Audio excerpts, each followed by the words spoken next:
something. Let me show you where we are at in Deuteronomy chapter 4.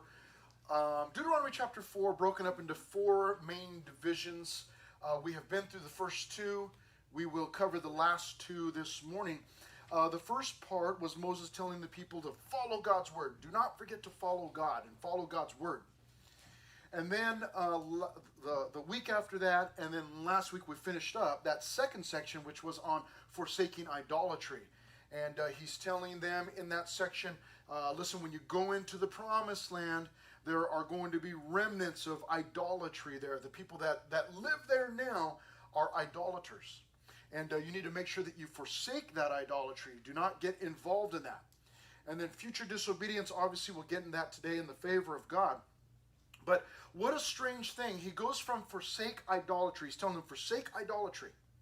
And then what he does in the very next section, which is where we're at, we're going to pick it up in verse 25 here in just a minute. He literally has just finished telling them, forsake idolatry. Do not worship idols.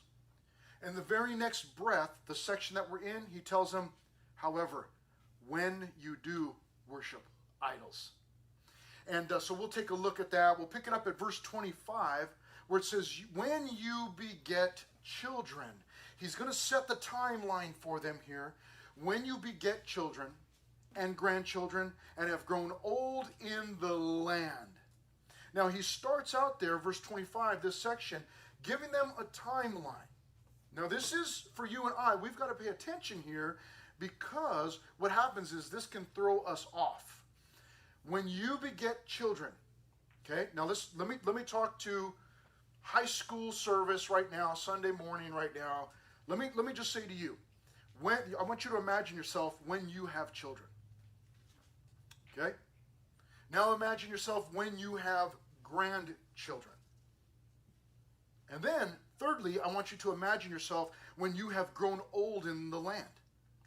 Now, all of those stages of life, the children stage, the grandchildren stage, and the growing old in the land stage, those are all stages that for you and I, because we are human beings, those things seem so far away, especially for beautiful young students like yourself. You know, you're thinking children, that's for like when you're old. Grandchildren is for when you are dusty. Growing old in the land, basically dead, right? That's the way we think. Like when you think about your parents, think about your parents for a minute. They're so old, right? And every once in a while you'll see them kiss and oh, that's so gross. Why? Because you guys are so old, you know? But then it's funny because your parents kissing is gross, but then your grandparents kissing would be like, oh, it's kind of cute, you know? But it's funny the way that we think, you know? But when you and I think about, when you consider, I mean, you guys, I've already got kids, so you guys consider yourselves. When you think about, well, I mean, the stage of my life when I have kids, man, I'm going to be pretty old. And then grandchildren, forget about it, right? Old. But then when I've grown old in the land, and those things seem to us to be such a long way from right now, where you're sitting at. And so I want you to also do this. I want you to consider how old you are. How old are you? We probably have some 14-year-olds in here. Maybe 15, 16, 17, 18, I would imagine. Okay? Think about that. I want you to think about the stage of life that you're in right now. Especially those of you that are seniors, man. Or if you're a junior going into your senior year, how fast did that time go? And you just go, oh man, you're right. Like when you're going as a freshman, right? Those of you that are freshmen right now still officially, but you're about to go into 10th grade, when you were coming into your freshman year, you probably thought, oh man, it's like, you know, so I'm going to be a freshman forever. And now all of a sudden, school year's over, and wait a minute, I'm about to 10th grade? What happened? It goes so quick. So I want you to think about your age right now. You know, you're 13, you're 14, you're 15, you're 16, 17, 18, whatever you are. How fast did that go? Now double that. Because the next half of that, you know, if you're 17 right now, the next 17 years is going to go by even faster than the first 17 did. That's what happens. You've noticed it yourselves, I'm sure by this point. You've noticed that, you know, is it just me? You're looking around like, is it just me, or is time speeding up? Like, what's going on? Because you just feel like time is moving so fast. And so while God speaking through Moses is telling them, listen, when you have children, and then when you have grandchildren, and when you grow old in the land, to them it would seem like such a long time. But as we will find out here, we'll find out in verse 26, he's going to tell them, listen, that time is coming soon. And it seems like a long time right now, again, because we think, and obviously with our human brains, because that's who we are, we're human. But you must understand that God sees things because he is all-powerful, all-knowing, right? He is omniscient, omnipotent. He sees things all at once. You and I go to a parade. I love parades. Anybody else in here love parades? Anybody? Yes? I love parades. The louder the parade, the better. Marching bands, love them. The more bands it has, can never have enough music. Need more horns, more drums. Let's go. And when I'm sitting at a parade, the last parade I was at was a couple of years ago. I went to the Rose Parade for the first time in my life. Been in California all my life. Finally went to the Rose Parade. It was incredible.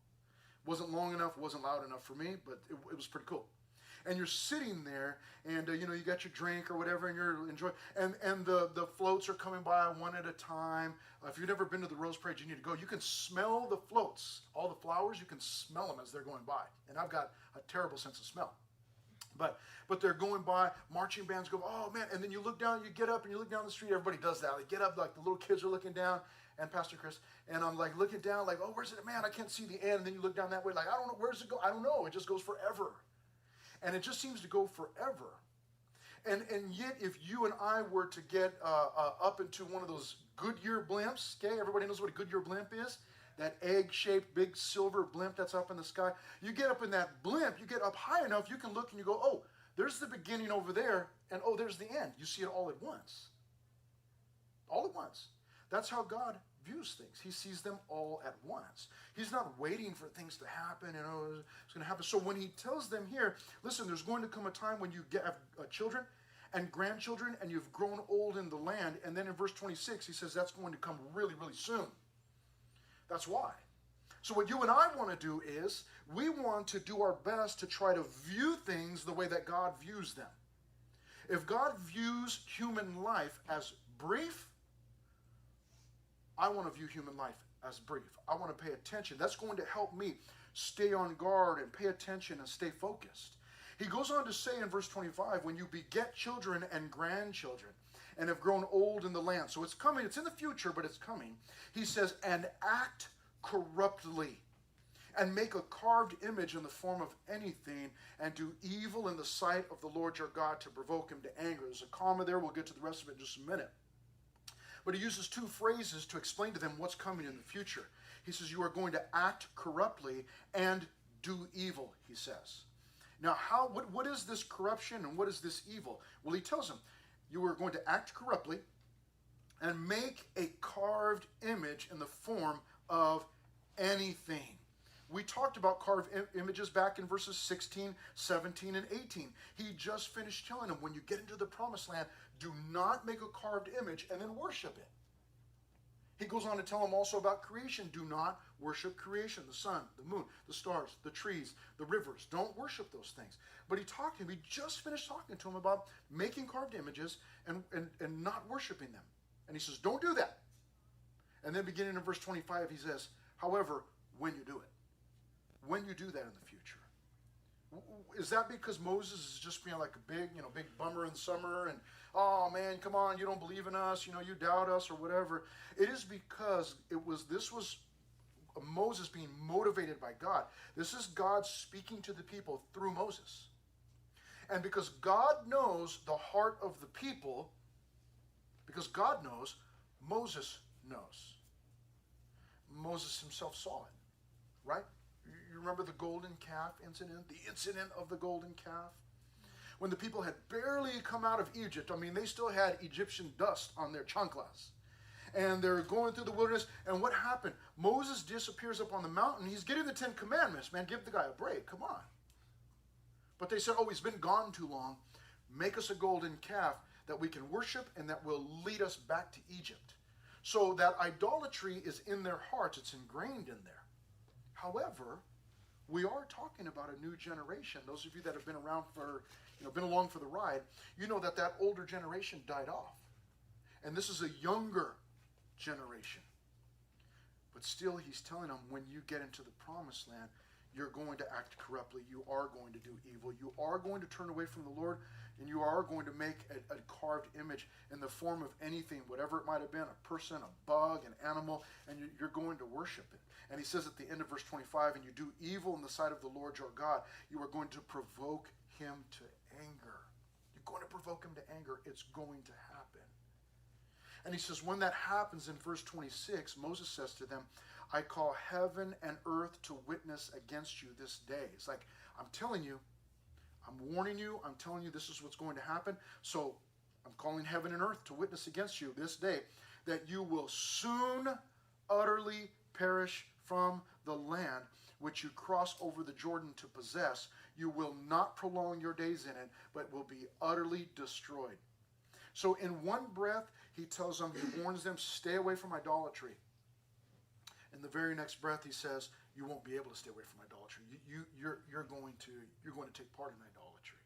And when that happens, some other things are going to happen. He says there, when that happens, in verse 26, you will soon utterly perish from the land. So the land, this is a trip. They're not even in the land yet. They're getting ready. He told them there, you're getting ready to cross over the Jordan into the promised land. They're all excited. Woo! Something just like moving into a new house, Oh, man, finally, you get your own bedroom or whatever, and you're just all excited. And then someone tells you, hey, listen, enjoy your time in that house because you won't have it for long. Oh, man, come on, why are you trying to bum me out? Like, what are you doing? Like, I'm trying to be excited, and you're trying to rain on my parade. And Moses is telling them, you're getting ready to go into the land. Yeah, woo, yeah, don't worship idols. Woo, yeah, we're not going to worship idols. Listen, you're not going to be in there for long, so enjoy it while you can, because you're going to end up worshiping idols. What a wild thought. But God already knew the people. He already knew how they were going to respond. And so he's witnessing against them. He's telling them, you're not going to last long in the land. You're going to utterly perish from the land. You will not prolong your days in it, but will be utterly destroyed. You're going to be destroyed, Israelites, he's telling them. Man, because he knows that the heart of the people are fickle.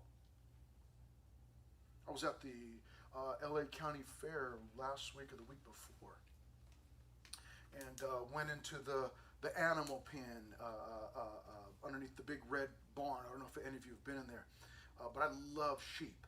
And so I went in there, bought the feed and went in there and feeding the sheep. And you got to hide the feed from them, man. I was putting it down in my pocket, like, because they'll come and they'll actually jump up on you trying to get that food. And it was just the funniest thing. I would if I pulled the food out, they saw the cup. They see the cup, and they see you reach in. They're watching you, and you pull a cup out. They see that cup. They come over to you immediately. And they're sniffing around and trying to grab it. If you go like this, they're jumping on you. And so I'm trying to hide it and do all this kind of stuff. And what would happen is, when I had my feet out, they would see me pour some into my hand, and I was feeding, and they would be licking my hand and sniffing. And then I would take the cup at the same time, and I would stuff it into my pocket. And then once I was done, I would show my hands, and they would sniff my hands, and then they would split. And they'd go look for somebody else that had feet. Fickle. As long as I had something to give, they loved me. But the moment that I didn't and they realized it, they're like, where's the next clown? Where's the next fool that, came over here and, bought us food? Who's going to feed me? It was fickleness. They're just willing to go wherever. It doesn't matter. Whoever's got their hand out, whoever's got something to give, then that's where they're going to. And these people here, God knows their heart is fickle. That they're looking just to be pleased. Remember people when they were first starting to follow Jesus? And he was multiplying fish and loaves and healing people. And then Jesus said, listen, everybody, I want you to eat my flesh and drink my blood. And they all just like, what in the world did he just say? And they all split. Once they couldn't get anything else from him, they split. Fickle. God knows the heart of the people is fickle. And so he explains to them here in verses 25 and 26 that they are going to sin. Now, this is the first of 3 steps in a vicious cycle. Let's get the second step. We find that in verses 27 and 28. At that point that the people sin and worship idols, at that point, verse 27, and the Lord will scatter you among the peoples, and you will be left few in number among the nations where the Lord will drive you. And there you will serve gods, the work of men's hands, wood and stone, which neither see, nor hear, nor eat, nor smell. So he tells them there the second step in this vicious cycle is the scattering. The people would sin, then God would scatter. They would be disobedient, then God would discipline. And so the second step in that, the scattering, he says in verse 27, and the Lord will scatter you. When you worship idols, God's going to scatter you among the peoples. And you will be left few in number among the nations where the Lord will drive you. So it wasn't a promise that God was going to scatter them in the promised land. But don't worry, you'll still be in the promised land, but God's just going to scatter you. No. He says God's going to drive you out of this promised land and scatter you among the nations. Now, again, you just want to say, man, we haven't even moved in yet. Like, we're not even in the land yet, and we're already being told you're not going to be in the land for long. God's going to drive you out. You're going to be scattered. It's like, man, I can't even necessarily enjoy it. But that's not God's fault. That's not Moses' fault. That's the fault of the people, because the people are going to surrender themselves to idolatry. But the Lord God will scatter you. Now notice these details. And the Lord will scatter you among the peoples, and you will be left few in number among the nations where the Lord will drive you. Why is that? Because God's going to scatter them, but also because those places that he scatters them to, they will suffer and die in those places. And there you will serve gods, the work of men's hands, wood and stone, which neither see, nor hear, nor eat, nor smell. Now, I want you to understand who he's talking to. He's talking to this new generation of Israelites. And he's telling them, look, after you commit idolatry, you commit sin, God's going to scatter you. And once he scatters you, you are going to become slaves. That's what he's describing in verse 28. You will become slaves to other gods. Now, that is exactly what had happened to their forefathers when they were in Egypt. What were the Israelites doing in Egypt? Were they just on vacation, next to the Nile River, taking pictures for the gram? Like, what were they doing there? Do you remember, those of you that know the story, when Moses first showed up and told Pharaoh, hey, God says, let my people go. Does anybody remember what Pharaoh's first response was? This had something to do with bricks. Anybody? Let's go back and just reread the whole story. No, I'm just kidding. The bricks, he says this. He says, okay. So the Israelites, they want to go, huh? They just have time to go worship. Okay, they got too much time on their hands. So I'll tell you what. Moses. From now on, they get no more straw to make their bricks. Now they got to make their bricks without straw. What were they doing there even making bricks? What they were doing was they were serving other gods, the work of men's hands, wood and stone, which neither see, nor hear, nor eat, nor smell. That's what their forefathers were doing in Egypt, is they ended up serving the Egyptian gods. And the Egyptians would say, I want you to build a temple, to this God. And they would put the Jews to work on that. And so they've done that before. But this new generation hasn't done it. They've been living in the wilderness. They've been traveling. They've got these wonderful new promises about this great new life in the promised land. But they themselves, they've had to work. Yeah, it's been a rough life because they've been living out in the wilderness, living in tents. But they've never had to make bricks with their own two hands to serve other gods. They've never experienced that. And God is telling them here through Moses, that's what's going to happen. You're going to experience that. The Lord's going to scatter you. And this pattern, we'll get the third step in just a minute. Again, it's a three-part cycle, vicious cycle. But this is the way that it has always worked. You go back to Genesis. Go back to Genesis, and it doesn't take very long. The very first family in existence, Adam and Eve, had two sons, Cain and Abel. Cain killed Abel, right? Sin. And then what did he do to Cain? Does anybody know what he did to Cain? Anybody? He pushed him out. God says, you can't stay here anymore. You got to go. And pushed him out. And Cain was crying to the Lord, oh, but somebody's going to find me and they're going to kill me because I'm going to be out here by myself. And so it says that he put a mark on Cain so that people would leave him alone. I don't have any clue what the mark is, but he put a mark on him. So the sin and then the scattering. It's been happening since Genesis. And guess what? It happened in Exodus. Leviticus and Numbers and Deuteronomy and Joshua, Judges and Ruth and 1 Samuel, 2 Samuel, Kings, Chronicles, Ezra. I mean, it just keeps on going. It's still happening. It's still happening.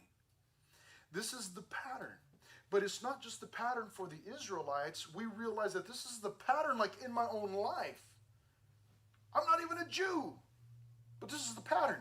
Is I find myself with a sinful attitude or sinful actions. I disobey God, and then I find the judgment. So there's the disobedience and then the discipline, the scattering. Where I'm sinning, and then the result is I feel like I'm separated from God and like I'm out in the open, left to my own devices. Like what is going on? It's the judgment of God, the discipline of God. That's what he's telling the people here. Listen, when you sin, this is what's going to happen. You're going to be scattered. But good news. You say, what kind of good news could there be? In verse 29, he tells them, after the sin, come on. After the sin comes the scattering. From the scattering comes the seeking.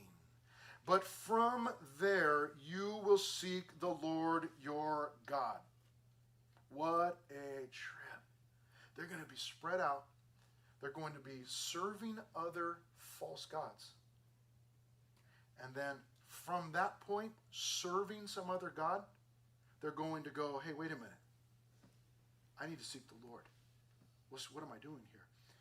Who remembers the story of the prodigal son? Anybody remember that? Anybody remember the story of the prodigal son? Okay, one of you. Good. It's good. It's good that you've been in church all of your life and you don't remember the prodigal son. Really cool story. Okay? Really cool story. The prodigal son, what happens is, this young man, I know this is going to be so unfamiliar to you, so I'll explain to you, okay? This young man tells his dad, I don't like you anymore. I know more than you do. I want my inheritance. Give me my inheritance, okay? Give me what I'm entitled to, okay? The E word, entitlement. He says, give me what's mine. I want what's mine. And he gets the inheritance from his dad and he splits. And he says, forget you. And he lives, and we're told that he went and he just lived this riotous living. Meaning, he went to the casino. Come on, daddy needs a new pair of shoes. Spending money, oh yeah, I got all kinds of friends. You know, when you got money, man, you got friends. You got, oh yeah, come on, I'll buy you meals and let's go hit the clubs and hit the bars, and they just went out and partied. You know, he went out and partied. And then what happens is this young man finds himself absolutely destitute, no money. His money's all gone. And he finds himself in a pig pen. Okay, I'm not talking peanuts here. I'm talking like an actual pig pen. And he's in the pig pen. And while he's there, this young cat is so hungry that he wanted to eat the food that the pigs were eating. And then it dawned on him. Inside of that pig pen. Now, again, I was at the LA County Fair. But I've seen pigs other places. You probably have seen pigs. Pigs, I don't know what it is about pigs, but they seem to love mud. It seems like the muddier, the dirtier, it's that they love that. And they will eat anything. They'll eat anything. And this young man is in the pig pen. He's feeding the hogs. Okay? He's not even supposed to be working with pork, with pigs. He's a Jew. But there he is. He's feeding the animals. And then all of a sudden he goes, oh, wait, he has this thought. And he goes, you know what? What am I doing here? I'm so hungry. He says, I need to go back to my dad. And when I get there, I'm going to ask my dad to just hire me as one of his servants. He knows that his dad is gracious, knows that his dad will help him out if he goes back. And he figures, I'm sure, I can't be his son anymore. I can't have that position, but maybe he'll just let me work as one of his servants, and then I can eat some normal food. And so he gets up out of that pig pen and cleans himself off and starts making his way home. And the story goes that as he's making his way home, his dad is out there and sees him. What was his dad doing out there? I don't know. Maybe he's working the field. Maybe he was looking for his son. I don't know. But then the story goes, he's looking, he sees his son, girds up his loins. In other words, he picks up his clothing and he runs towards his son. And he embraces his son. And then his son goes through his speech, Father, I have sinned against you, and would you please hire me as your servant? And the dad's like, what are you even talking about? First of all, you stink, but no, come on in. And he says, we're going to party. We're going to kill a fatted cow. We're going to party. We're going to eat asada all day long. And he welcomes the son back in. But in that pig pen is where all of a sudden the son came to his senses. What did he say here? But from there. From where? Verse 29. From where? From serving other gods. From there you will seek the Lord your God. And good news, verse 29, you will find him if you seek him with all your heart and with all your soul. That's what that young man was doing. But did you know, I don't know if you knew this or not, we've been told for a long time that story that I just related to you is the story of the prodigal son. It's not the prodigal son. That's not the point of the story. That is not the point of the story. The point of the story is the prodigal father. We look at the son like, oh, prodigal, reckless. He just lived this reckless life. And everybody does that. That's nothing new. Everybody knows that. This is what we do. The story is not the story of the prodigal son. It's the story of the prodigal father who was reckless in the love that he gave to his son, who was reckless in the mercy that he showed his son, the grace that he showed his son, the forgiveness that he showed. This is the story of the prodigal father. The son, no surprise that he would do that. But the dad just received him back and celebrated him being back. And yet we find the same thing in verse 29. You are going to be serving other gods. Verse 28, gods of wood and stone. But verse 29, but from there you will seek the Lord your God and you will find him. The relationship will be restored. That's a prodigal father. That's what that is. It's God being reckless with his love. Thus the famous song from a few years ago, Reckless Love. That's what it was all about. And then he says this in verse 30. When you are in distress and all these things come upon you in the latter days, when you turn to the Lord your God and obey his voice. For the Lord your God, I love this, verse 31, is a merciful God. He will not forsake you, nor destroy you, nor forget the covenant of your fathers, which he swore to them. He says, listen, you're going to sin. You will be scattered. But from that point of being scattered and separated, you will seek the Lord. You will seek the Lord. And so the stories are told. I'm sure that there are more than we even know of. But if you've ever heard of Corrie ten Boom, anybody ever heard of Corrie ten? Anybody ever heard of Corrie? Okay, good, yeah. Corrie ten Boom. If you do not know the story of Corrie ten Boom, Tenboom, I think it is, Corrie ten Boom. You need to look her up. Here's what happened is Corrie ten Boom was alive during the Holocaust. And her and her sister were actually captured by the Nazis and put into concentration camps with the Jews. Corey and her family and her sister, they were Christians. And so what happened is these two sisters began to conduct Bible studies inside of the concentration camps with all of the Jewish prisoners, the women, but in the women's camp. And they saw Jewish women, through the preaching of God's word, they saw Jewish women surrender their hearts to Jesus and be saved. Incredible, incredible stories. But you must understand that for many of those Jewish women, they got to that place in their life where they're down, as they say, when you're at the bottom, there's no way to go but up, right? Some people still seem to dig a little and go even further. But so many of these Jewish women, from being in that place of hardship, they looked to Jesus and ended up being saved. Incredible stories. You got to look it up and read about Corrie 10 because there were some incredible things that happened. Like the Nazi women, the security, they would not go into their barracks because it was infested with body lice. And so they were like, we're not going in there. We don't care what's happening in there. And so because the Nazi security guards would not go into their barracks, they had the freedom to preach the gospel whenever they wanted. Hold Bible studies. Because there were no guards coming in. Freedom. She got mad at her sister one time because her sister was thanking God for the body lice. I said, what are you doing? What are you talking about? And then she realized after, oh, God, thank you so much for the body lice, because He gave us the freedom to just preach the gospel freely. I mean, super gross, but incredible. These incredible stories. But the point being in verse 31 that God is merciful, He will not forsake you. Isn't that incredible? He will not forsake you nor destroy you nor forget the covenant of your fathers. I want you to, before we leave this section on seeking, look at verse 29 again. But from there you will seek the Lord your God and you will find Him if you seek Him with all your heart and with all your soul. Isn't that an incredible thought?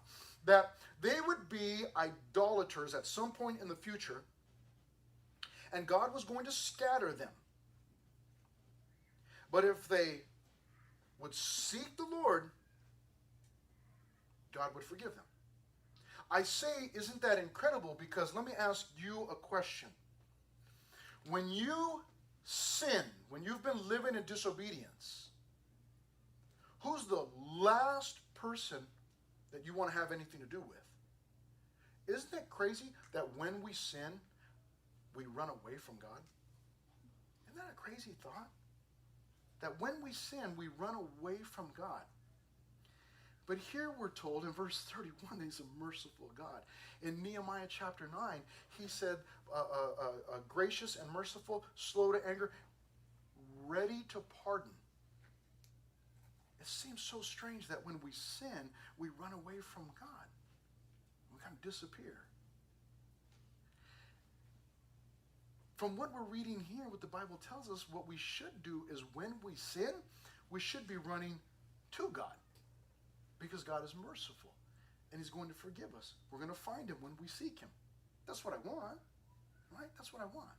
But we so often, man, that kind of knee-jerk reaction, is for me to just get away from God as fast as I can.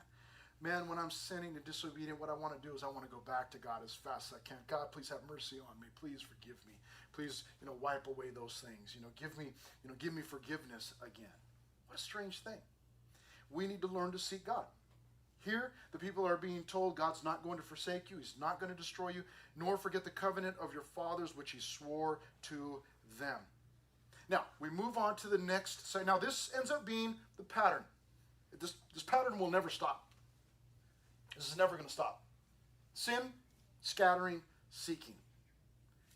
And then we'll go back to sin. And then being scattered. And then seeking the Lord. And then we'll go back to sin. This is always the pattern. You would think that God would just get tired of it and go, it's the same thing we've been doing for thousands of years. Let's change it up. I'm not gonna receive you guys anymore. But He doesn't. He just keeps accepting us back. Now we move on to the last section, beginning in verse 32, which is the favor of God. And He says, "For ask now concerning the days that are past, which were before you, since the day that God created man on the earth.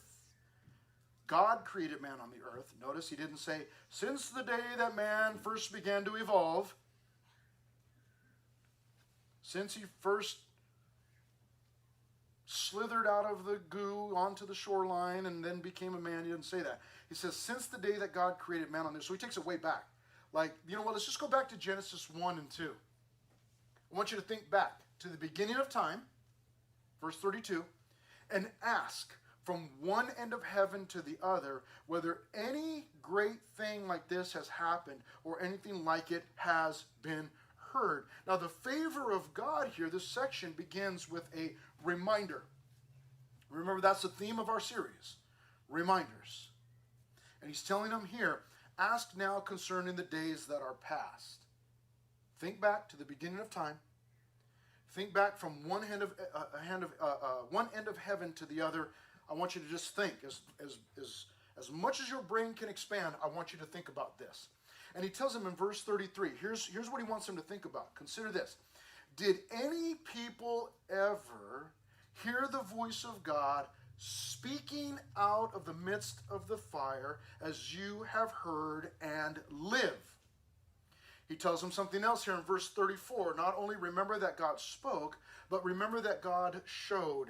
Or did God ever try to go and take for himself a nation from the midst of another nation by trials, by signs, by wonders, by war, by a mighty hand and an outstretched arm, and by great terrors, according to all that the Lord your God did for you in Egypt before your eyes? Think back. Did God ever do that? Did God ever have people so special that he did this for them? That's the point that he's trying to make. Like, God hasn't done this. God's not done this for anybody else. He did it for you guys. Therein lies a problem for many of us. If you were raised in a Christian home, there's a danger there that lies beneath the surface. I want you to think about this. Think about who he's talking to.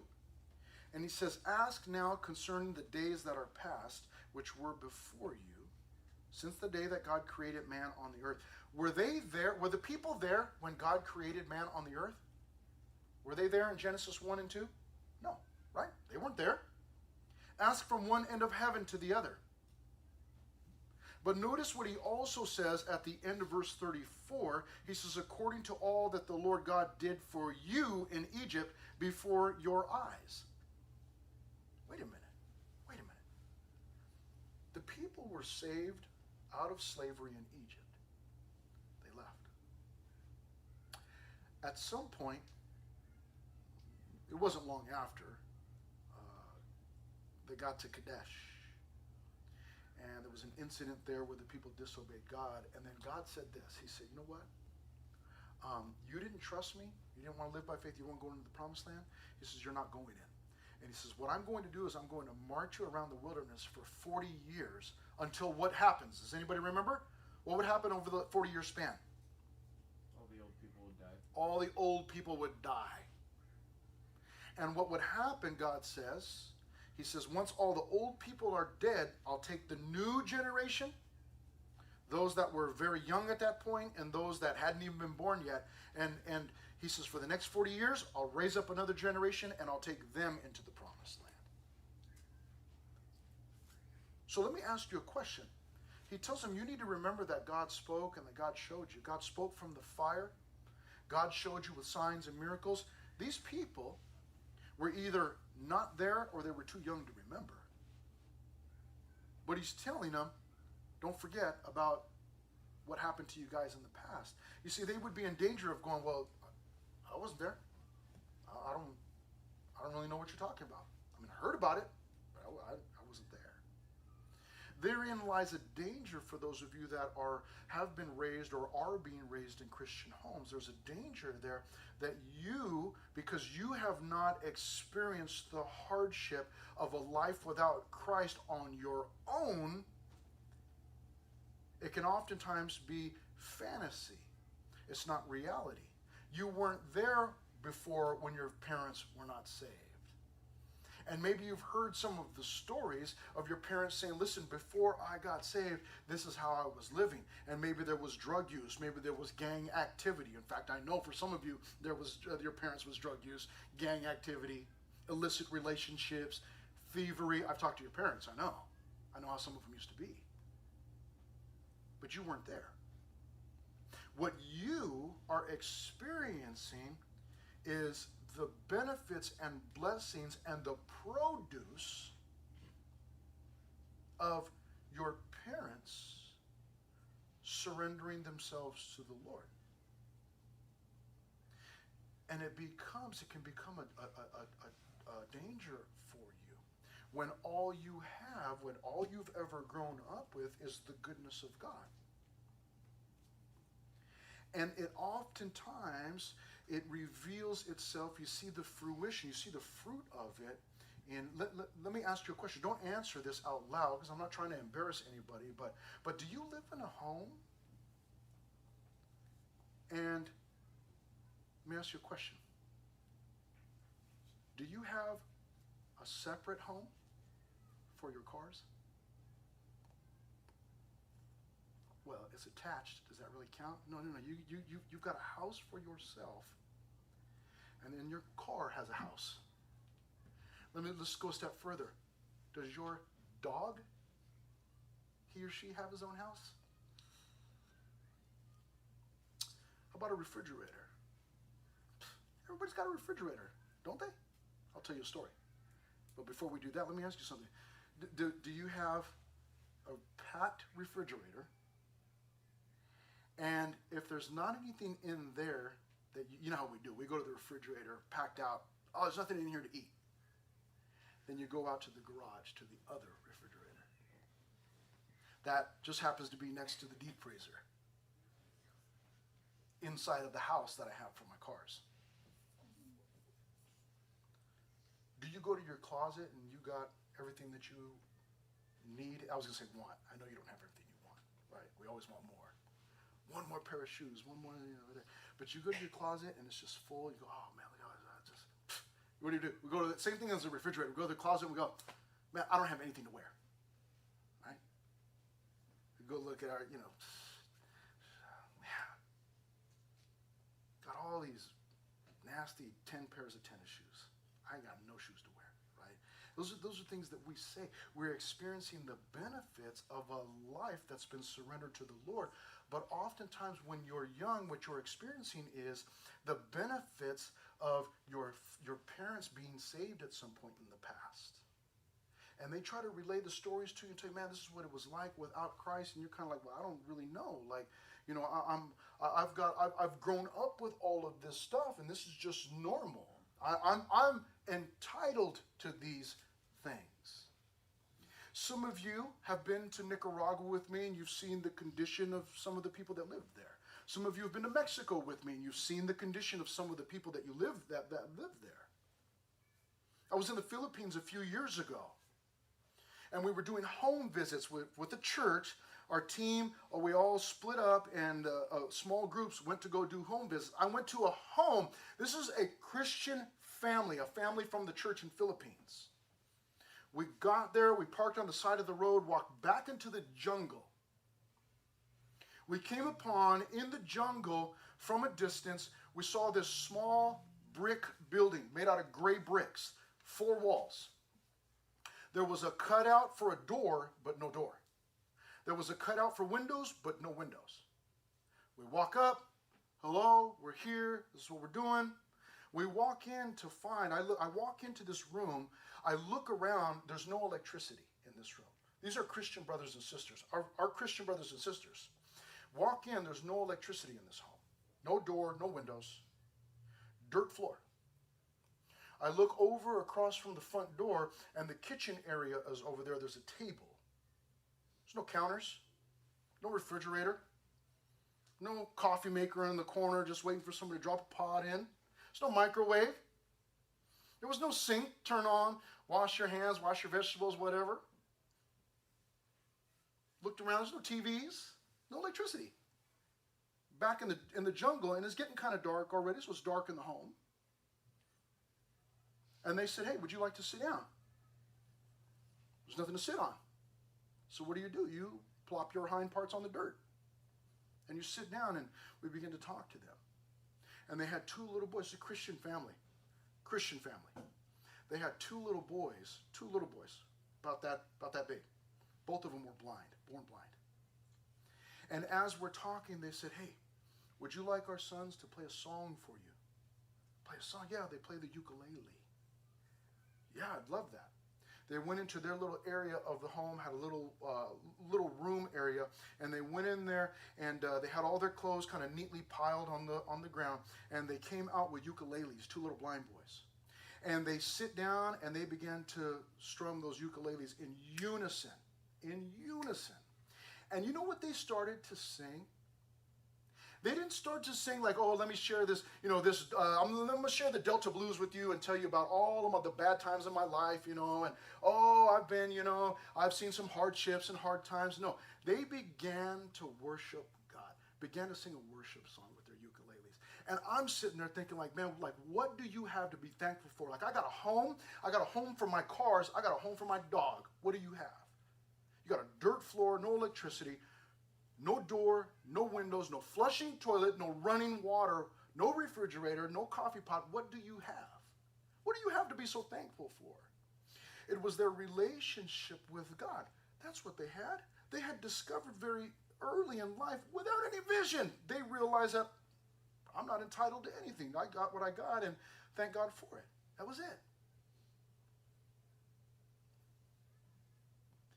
Most of us were entitled, man. Like, you know what? No, you have to take me to the mall, or you have to take me here, or you have to provide these things for me.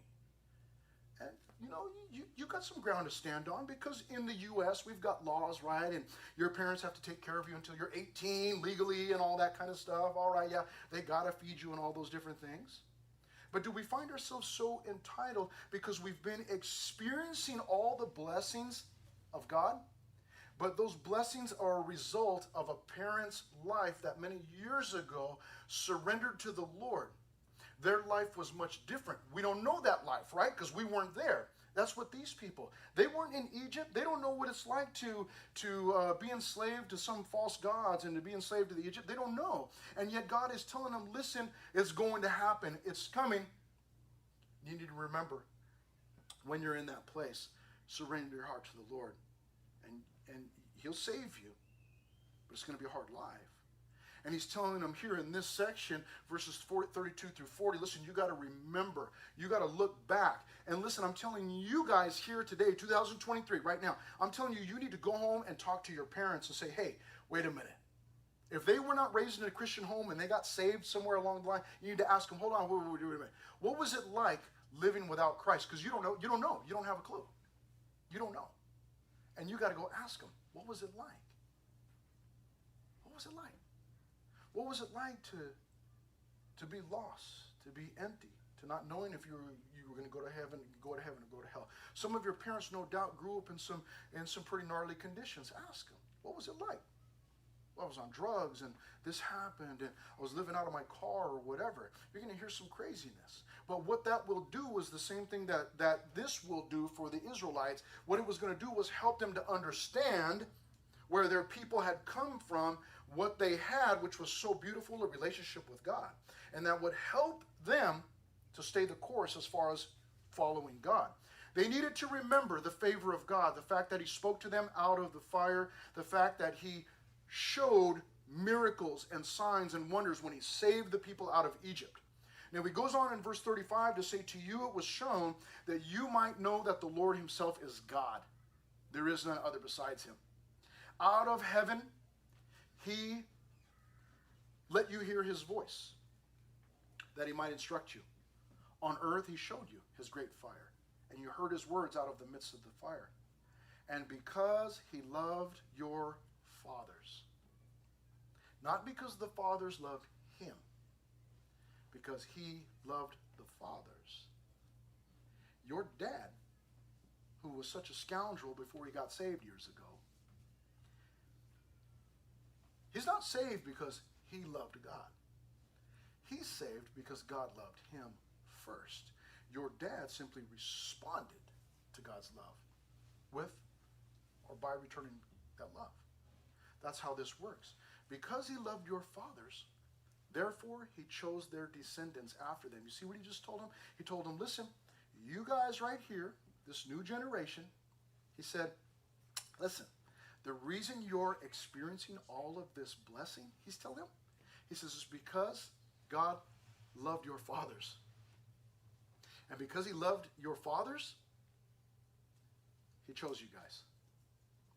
We ought never have the mindset that, you know what, I'm entitled to things and God owes me and my parents owe me. No, you're living off of blessings that because God loved your mom and your dad, or maybe your grandparents or whoever, because he loved them, you right now are experiencing blessing. You need to keep that in mind. I need to keep that in mind. I need to remember, because what that'll do is help me to be thankful and go, oh man, I'm God's not like, God doesn't think I'm just so cool, and he's just blessing me with all, got TV in every room and a TV in the bathroom, and I can sit on the toilet and play PlayStation or whatever. I need to remember that the things that I have are a result of God loving me, choosing me. Doesn't have anything to do with me doing something or being super cool or, so lovable and huggable like a teddy bear. It's because God loved me. Therefore, he chose their descendants after them, and he brought you out of Egypt with his presence and with his mighty power. Verse 38, driving out from before you nations greater and mightier than you, to bring you in, to give you their land as an inheritance as it is this day. Therefore, know this day, and consider it in your heart, that the Lord himself is God in heaven above and on the earth beneath. There is no other. Now, because of all of that, and this is where we finish, because of the favor of God and the fact that they would remember, that should cause them to remain faithful. Verse 40, you shall therefore keep his statutes and his commandments, which I command you today, that it may go well with you and with your children after you, and that you may prolong your days in the land which the Lord your God is giving you for all time. He says you need to remain faithful. If you remain faithful, number one, you will experience blessing, that it may go well with you and your children after you. And secondly, he says, if you remain faithful, you will extend your time in the land. He says that in the second half of verse 40, and that you may prolong your days in the land which the Lord your God is giving you for all time. And we'll talk about that phrase for all time in just a minute when we finish. But there are biblical principles here that when I disobey, God disciplines. He disciplines so that I will return to him. That's the way that works. Biblical principles. Here's another one. That when I remain faithful, I continue to experience God's blessing. When I remain faithful, I continue to experience God's blessing. But also remaining faithful, he told them this will extend your time in the land. For us, what it does is it extends the time that we experience God's provision and protection and his power, all of that. It's a biblical principle. When I obey, blessing. When I disobey, discipline. When I obey, blessing. Doesn't mean everything's always peachy and perfect and it's always sunny. But when I continue to obey God, that relationship with him stays intact and I continue to experience his blessing. But when I disobey, then it's time to discipline, and I begin to rip myself off. I want to experience blessing. I want to extend my time in whatever God has for me. I want to extend that. I want to be wherever God's at, whatever he's doing. I want to be there as long as I possibly can. That's the goal. And so in order for me to do that, I need to remain faithful to him, remembering all of his goodness to me from the past. There is that short phrase there, and this is where we're going to finish in verse 40. We will not cover the remainder of the chapter. But verse 40, he says, in the land which the Lord your God is giving you for all time. We need to just remember that, just real briefly. Not going to spend a lot of time, but you just need to know this. Every so often, I mean, it's ongoing, but every so often it'll come along in your feed again, where you'll hear, Israel is so bad, and they're mistreating, and there's some, uprising in the Gaza Strip or, the West Bank, and, oh, Israel, they're kicking out these people, and, you hear all of this craziness, and you can begin to think that, oh, Israel, I don't even know, like, why are they even in the land? This is why. God's told them several times. We've read it if you've been here, but if you haven't, here it is again. Which the Lord your God is giving you for all time. The land of Israel belongs to the Israelites, to the Jews. It belongs to them. Why? Did they take it from someone else? Yeah. In fact, God did.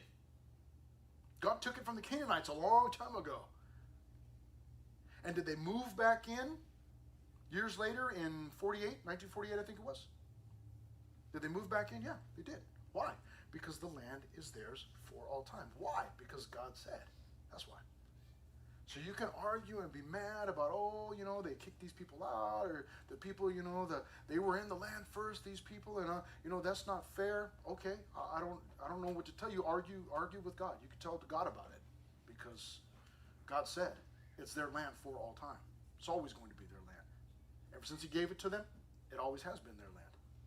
So we can argue and fight and keyboard warrior, post, Israel, forget those guys or whatever, and they're no good or whatever. You can say whatever you want, but God said that it's their land. Now, it doesn't mean that the Jews are just always right and they can mistreat anybody that they want, because it's their land. I'm not saying that. I'm just saying that the land is theirs. That's it. Do they misuse it sometimes? Oh, sure, yeah. Do they mistreat people? I'm sure they do. Are the Jews in Israel always right? No. But it's their land. How can you say that? Because God said it. I didn't say it. God said it. You and I want to check our hearts this morning and make sure that we're not living on someone else's faith.